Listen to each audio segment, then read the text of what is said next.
The ship's landing bay hummed with life, a kaleidoscope of alien species milling about, their curiosity barely restrained.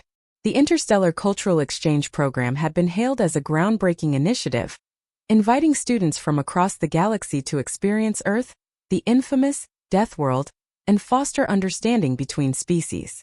It sounded noble on paper. In reality, the project was equal parts ambitious and ill-advised. Standing amidst the throng of alien students was Arkran, a young Xylothean, whose smooth crystalline exoskeleton reflected the overhead lights. He adjusted the straps on his satchel nervously, his four-segmented eyes darting between his classmates. His people thrived in controlled environments where temperature, light, and gravity were perfectly balanced. Earth, by comparison, was a chaotic, unpredictable nightmare. Beside him stood Verrick, a lanky Zelvarian with elongated limbs and translucent skin that shimmered faintly. His people hailed from a low-gravity planet covered in tranquil seas. The idea of turbulent weather and shifting tectonic plates unnerved him. "I still don't understand why anyone would willingly live here," Verrick muttered, his voice a melodic hum. "It's like building your nest inside an active volcano."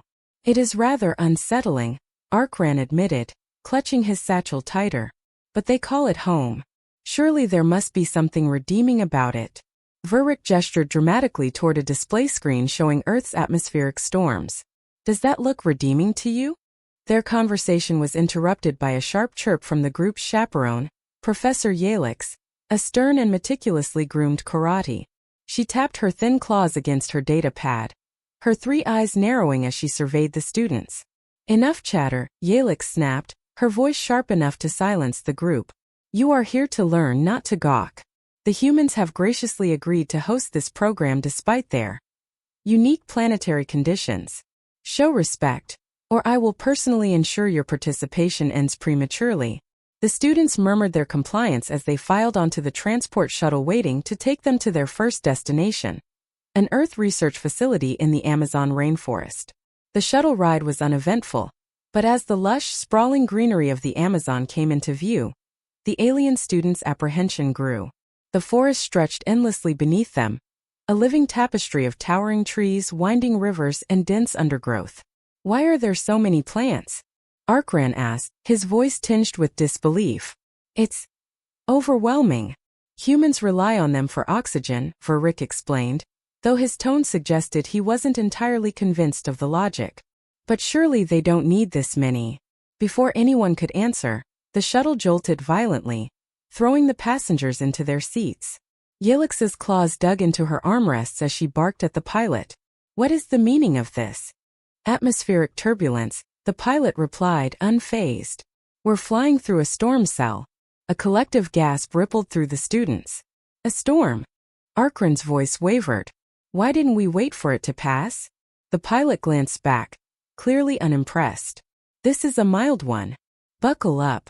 By the time the shuttle touched down at the research facility, the students were thoroughly shaken, some literally, as the turbulence had caused one unfortunate Trilorian to emit a low-frequency vibration resembling a distress call. The humans waiting to greet them seemed almost amused by the aliens' wide-eyed expressions. Dr. Elena Vargas, the facility's lead scientist, stepped forward. She was a tall woman with sun-kissed skin and a no-nonsense demeanor.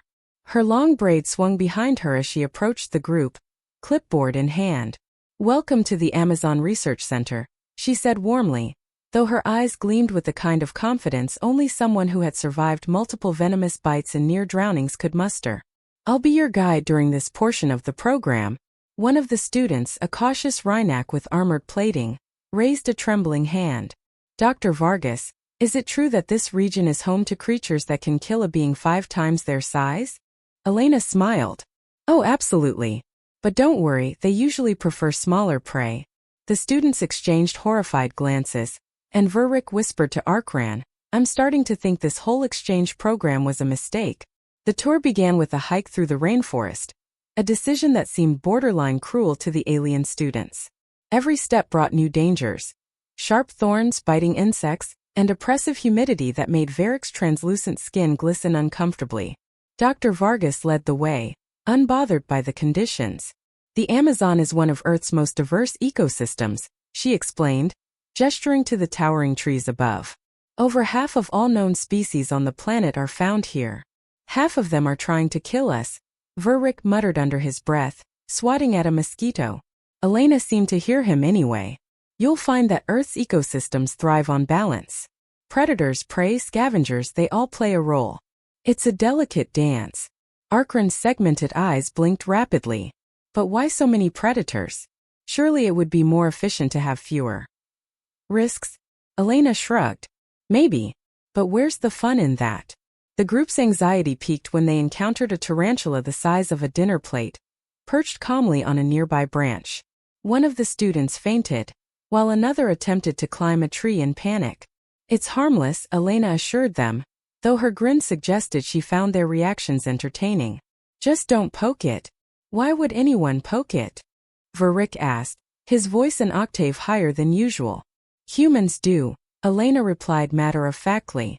We're curious like that. The tour continued, with the students growing increasingly uneasy. They encountered venomous snakes, iridescent frogs that could kill with a touch, and jaguars that watched them from a distance with predatory interest. Each new danger seemed to solidify the aliens' belief that Earth was the most inhospitable planet in the galaxy. But amidst their fear, some began to notice something else. The humans' adaptability. Elena moved through the forest with ease, pointing out plants with medicinal properties, demonstrating how to purify water, and even crafting a makeshift shelter from fallen branches. Humans didn't just survive here. Verrick murmured to Arkran as they watched Elena light a fire with practiced efficiency. They thrived. How? Arkran's crystalline exoskeleton shimmered faintly as he considered the question. Maybe it's because they had to. This planet. It doesn't give second chances. By the time the group returned to the research facility, they were exhausted but alive. Dr. Vargas dismissed them to their quarters with a parting remark that sent a chill through their already frayed nerves. Rest well, she said. Tomorrow we'll explore the river ecosystems. Just watch out for the piranhas. Later that night, Arkran and Verrick sat on their bunk beds, too wired to sleep. The sounds of the rainforest filtered through the walls, chirping insects, distant growls, and the occasional splash of water. This place is insane, Verrick said, his voice barely above a whisper. How do humans even exist here? Arkran stared at the ceiling, his segmented eyes reflecting the faint glow of the room's light. I think that's the point. Earth is chaos, but humans aren't just surviving it. They've mastered it. And that might be the most terrifying thing of all. Verrick shivered, pulling his blanket tighter around him. Let's just hope we survive the rest of the program. As the students drifted into uneasy sleep, they remained unaware of the real reason the Interstellar Cultural Exchange Program had been initiated. The Concordium's leaders weren't just curious about Earth's infamous Deathworlders. They were afraid of them, and this program was designed to confirm whether humanity truly was the most dangerous species in the galaxy. And judging by the first day's events, the answer was becoming alarmingly clear. The next morning dawned with a cacophony of unfamiliar sounds. The alien students woke to the piercing cries of exotic birds, the rhythmic patter of rain on leaves, and the distant roar of rushing water. For beings accustomed to the controlled environments of advanced space stations or tranquil homeworlds, it was overwhelming. Arkran sat on the edge of his bunk, carefully cleaning his crystalline appendages while Verrick paced the room, his translucent skin shimmering with agitation. I barely slept, Verrick muttered, his voice rising and falling melodically with his emotions. There was this howling sound all night. Something out there is hunting us. I know it. Arkran chuckled nervously. I think the humans call it wolves? Wolves, Verrick repeated, his expression unreadable. This planet has creatures that form hunting packs to coordinate their attacks. Delightful. The door slid open and Professor Yalix entered, her posture as rigid as ever. Hurry up. Dr. Vargas is waiting for us at the river. Today's lesson will focus on Earth's aquatic ecosystems. Verrick groaned. Because the land-based predators weren't enough? Yalix's claws clicked against her data pad as she led them outside. If I hear one more complaint, you'll be reassigned to sanitation duty. The group gathered by the banks of a wide, winding river. The water was a deep, murky brown, and its surface teemed with life. Elena Vargas stood on a makeshift dock, Her arms crossed as she waited for the students to assemble. "Good morning, everyone," she said cheerfully. "Today we'll be exploring the Amazon River. It's home to some of Earth's most fascinating and deadly species. Piranhas, electric eels, caimans, and of course the legendary anaconda." Arkran's segmented eyes widened. "Legendary?" Elena grinned. "Don't worry. They're not actively hunting us." "Probably." A nervous murmur spread through the group as they boarded a small human-made boat. It was little more than a metal hull with a motor, and the students couldn't help but notice how precarious it felt. As the boat pushed off from the dock, Elena began her lecture. She pointed out birds darting between the trees, colorful fish swimming beneath the surface, and the occasional ripple that hinted at something larger lurking below. "Earth's rivers are a lifeline," she explained. "They've provided food, water, and transportation for centuries. But they're also unpredictable. You never know what's hiding in the depths. Why do humans always insist on coexisting with danger?" Verrick asked, gripping the side of the boat tightly. Elena chuckled. "Because danger teaches us to be resourceful. If we avoided every risk, we wouldn't have made it this far." Her words hung in the air, a subtle challenge to the aliens' perception of safety and survival. But the students had little time to ponder her philosophy. The boat suddenly lurched to one side, sending a spray of water over the edge. "What was that?" Arkran asked, his voice trembling. Elena leaned over the side, her expression calm but focused. "Probably just a caiman. Stay seated and don't dangle anything over the edge." The students obeyed, though their nerves were fraying. Every ripple in the water felt like a potential threat, every shadow a lurking predator. The tension reached a boiling point when the boat entered a narrower section of the river, hemmed in by dense vegetation. The air grew heavier, the canopy above casting dappled shadows on the water. Suddenly, the motor sputtered and died, leaving the group adrift. Elena frowned, tapping the controls. "That's odd. This motor's been reliable for years. What does that mean?" Verrick asked, his voice rising in pitch. "Are we stranded?" "Relax," Elena said. "We'll fix it. But in the meantime, keep an eye out. This part of the river can get lively." As if on cue, a massive ripple broke the water's surface, followed by a low guttural growl that seemed to vibrate through the boat. Several students clutched each other in panic. "What was that?" Arkran whispered. Elena's expression was unreadable. "Caiman. Big one."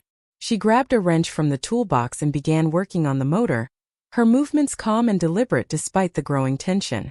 The students, meanwhile, huddled together, their eyes darting nervously across the water. The situation took a dire turn when the boat suddenly rocked violently, nearly capsizing. Something large and powerful had struck it from below, sending several students sprawling. "Everyone stay calm," Elena shouted, though her voice carried an edge of urgency. "We're dealing with territorial wildlife. As long as we don't provoke it, we'll be fine." Verrick clutched the edge of the boat, his translucent skin glowing faintly with stress. "This is madness. Why would anyone choose to live here?" Elena glanced up briefly, her expression almost amused. "Because it's home." The boat rocked again, and this time the creature's head broke the surface. A massive caiman with jagged scales and glowing yellow eyes. It snapped its jaws, revealing rows of razor-sharp teeth. Several students screamed, and one tried to climb onto the canopy overhead. Arkran, despite his fear, found himself transfixed by the creature's sheer power. "Remarkable," he murmured. "It's perfectly adapted to its environment." Verrick stared at him in disbelief. "Remarkable? It's trying to eat us." Elena finally managed to restart the motor, and the boat roared to life. She maneuvered it carefully, keeping a safe distance from the caiman as it circled warily. The students clung to the sides, their nerves frayed but their curiosity slowly overpowering their fear. "Notice how it didn't attack outright," Elena said, her voice calm despite the chaos. "It was testing us, gauging whether we were a threat or prey." "That's supposed to be comforting?" Verrick asked. Elena shrugged. "It's just nature. You adapt or you don't." By the time they returned to the dock, the students were exhausted but strangely exhilarated. For all the danger they had faced, they couldn't deny the strange beauty of the Amazon and the resilience of its inhabitants, humans included. As they disembarked, Elena turned to the group, her expression thoughtful. Today was a lesson in adaptability. Life on Earth is unpredictable, but that's what makes it strong. Every creature here has earned its place through ingenuity, resilience, and persistence. Arkran nodded slowly, his crystalline exoskeleton catching the fading sunlight.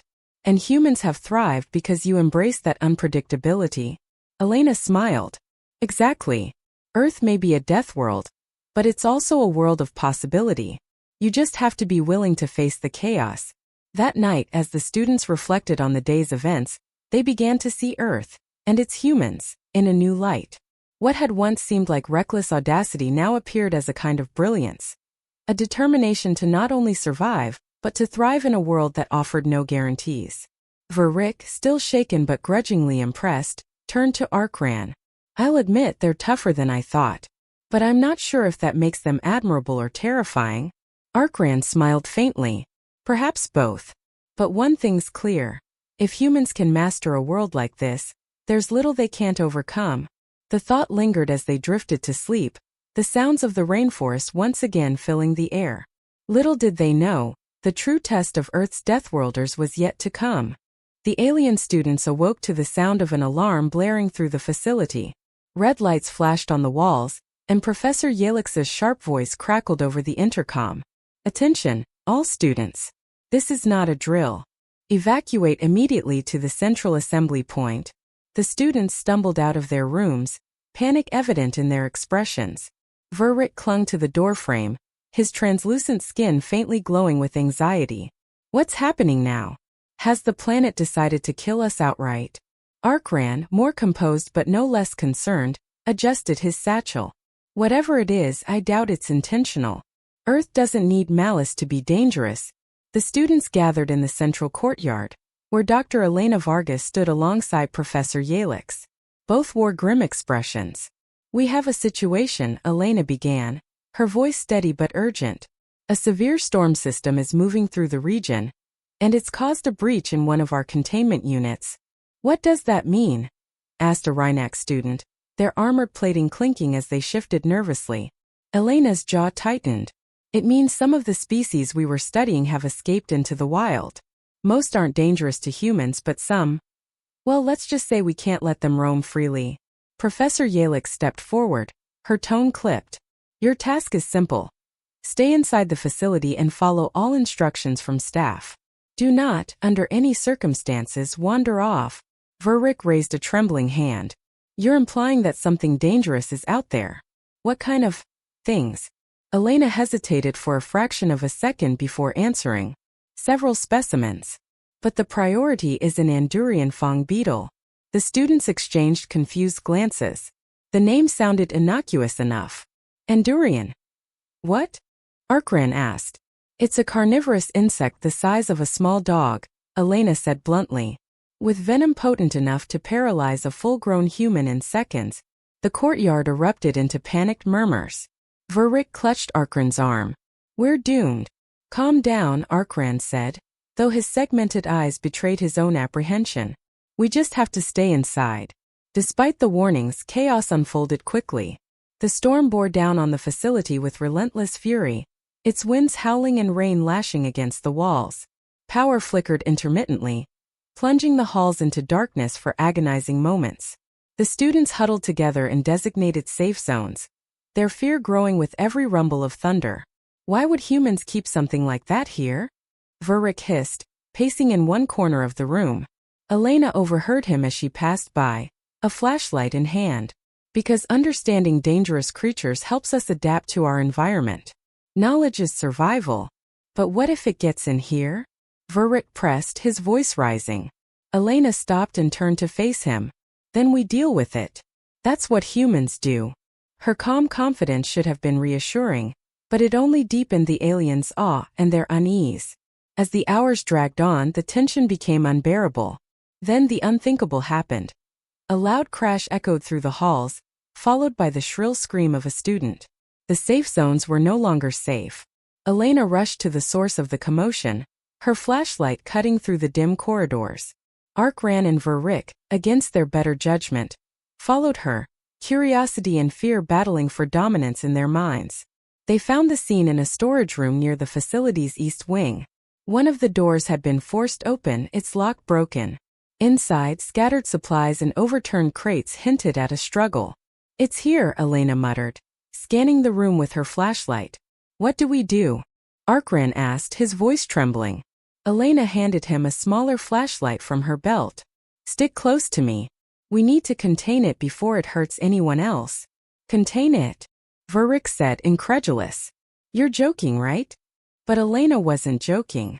She led them deeper into the facility, following a trail of claw marks and faint traces of venom. The alien students, despite their terror, couldn't help but marvel at her composure. Here she was on a planet brimming with dangers, hunting one of the deadliest creatures they had ever heard of, and she didn't falter. They found the Andurian Fong beetle in the maintenance wing. It was even more terrifying than they'd imagined. A chitinous predator with glistening black armor and mandibles that clicked menacingly. Its multifaceted eyes reflected the flashlight beams as it crouched, ready to strike. Verrick froze. "We're all going to die." "No, we're not," Elena said firmly. She reached for a long pole with a containment loop at the end, a tool clearly designed for handling dangerous wildlife. "Stay behind me." The beetle lunged, its mandibles snapping inches from Elena's arm. She sidestepped with practiced ease, her movements precise and controlled. Arkran and Verrick watched in stunned silence as she maneuvered the creature, using the pole to keep it at bay. "What do we do?" Arkran whispered. "Find something to distract it," Elena said through gritted teeth. "Anything shiny or reflective." Arkran rummaged through a nearby supply cabinet and found a metal tray. He tossed it toward the beetle, and the creature immediately turned its attention to the object, its curiosity momentarily overriding its aggression. "Good," Elena said. "Now help me corner it." Together, they worked to corral the beetle into a containment crate. Verrick, though reluctant, used his lanky arms to block its path whenever it tried to escape. Arkran, surprisingly composed, held the crate steady as Elena guided the creature inside.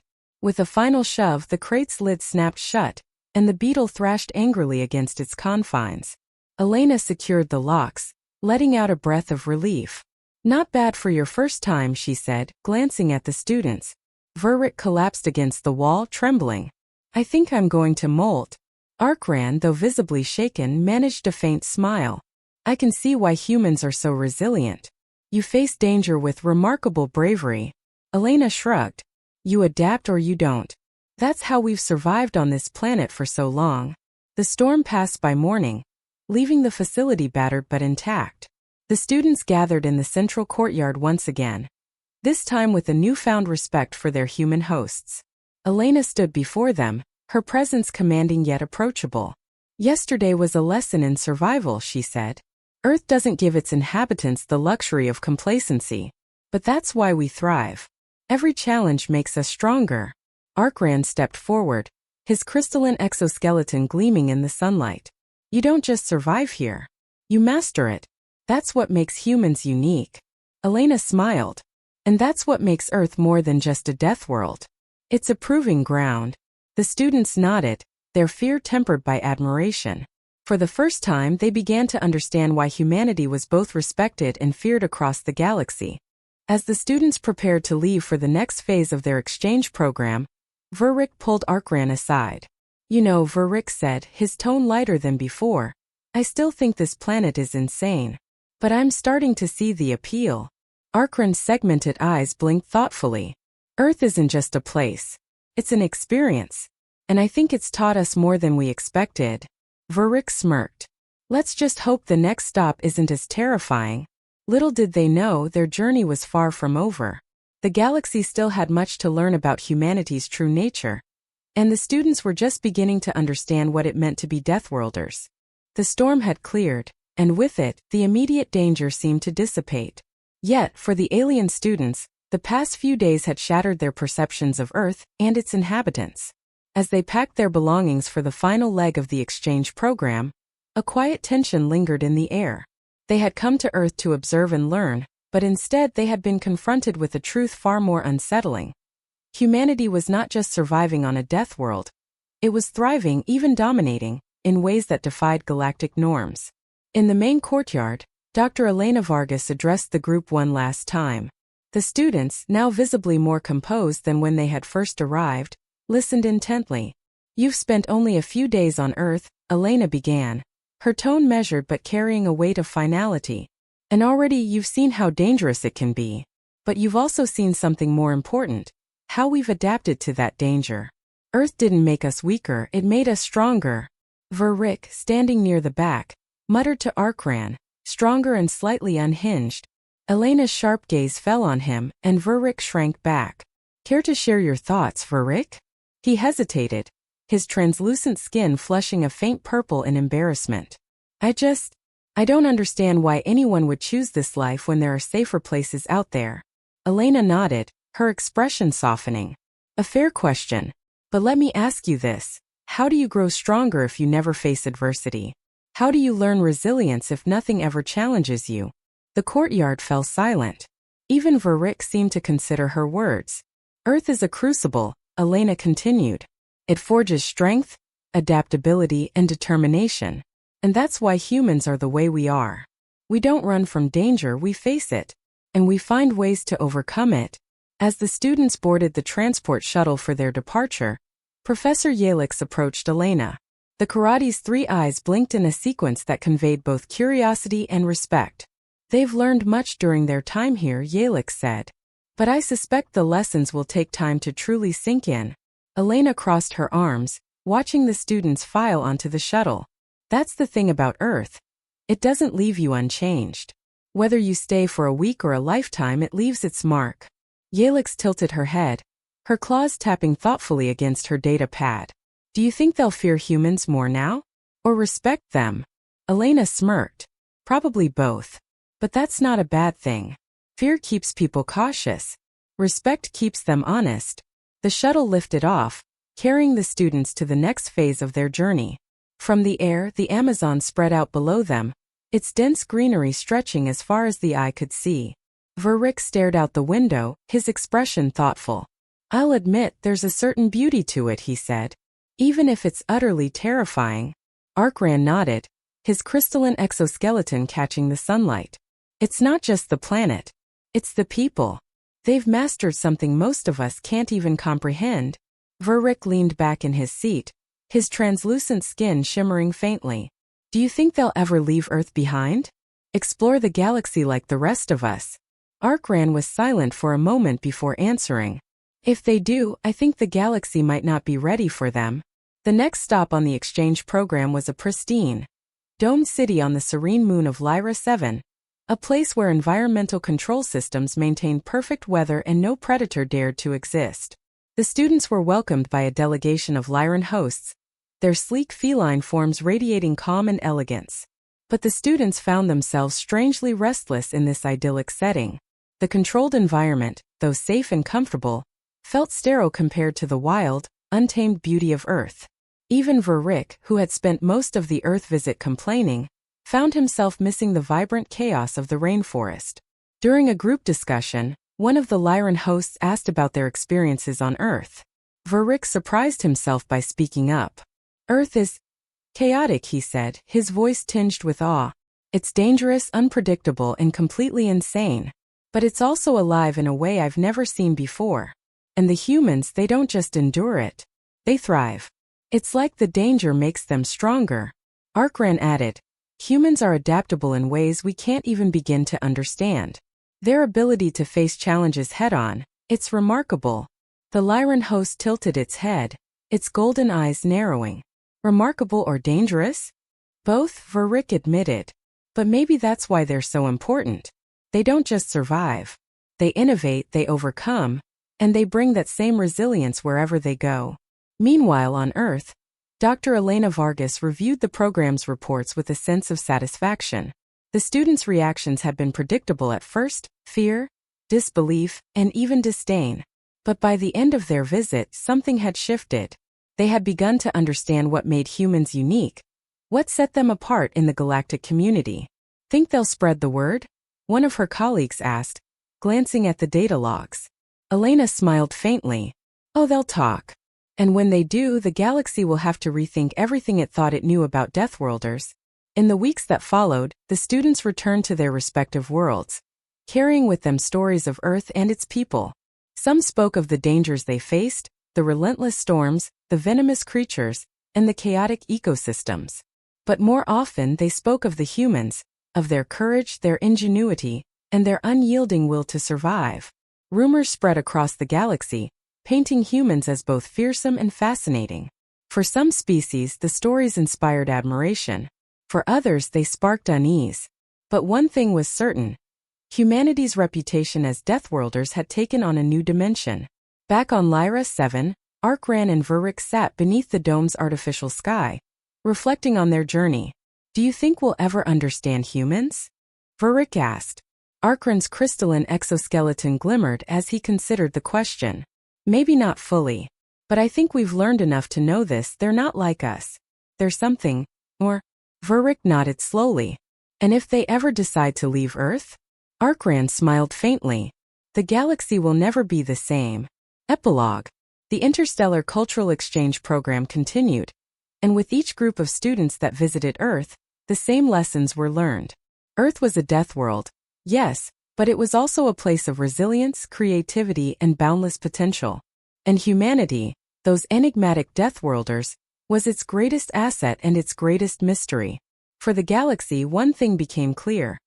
Humans weren't just surviving on their death world. They were preparing for something much greater.